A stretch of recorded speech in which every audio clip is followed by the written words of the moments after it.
Assalamu alaikum, урматтуу Каракол ТВ каналынын көрөрмандары. Бул Каракол шаары, белгилүү Абдрахманова көчөсү. Бuyakta мына бүгүнкү эртеңки мааракелерге даярдыктар кызуу жүрүп аткан кез. Бuyakta мына боз үйлөрүбүздү орноттуруп, бuyакка да мына боз үйлөр тигилди. Эртеңки майрамга даярдыктар кызуу жүрүп жатат.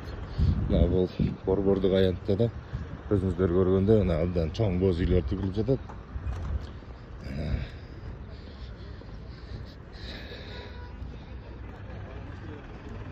Эмгегибиз, мекенибиз үчүн деп Мегаком жакшынакай өзүнүн баннерлерин илиптир. Мынакей бuyakta 1, 2, 3, 4, 5, 6, 7, 8, 10 боз үй болот окшойт. Ошону менен бирге мына бuyakta дагы 2 чоң боз үй. Буюрса даярдыктар жакшы жүрүп жаткан кез. Эртең биздин Кыдыр аке атабыздын 180 жылдык мааракеси белгиленет.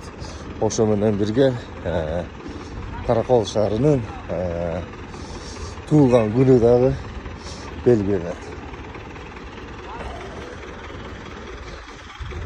Мына бuyakta толук жүрүп жаткан даярдыктар. Мына бuyakta Каракол шаарынын муниципалдык организациянын кызматкерлери, Жашыл Дамир шаруасынын кызматкерлери сахнаны даярдап жатышат.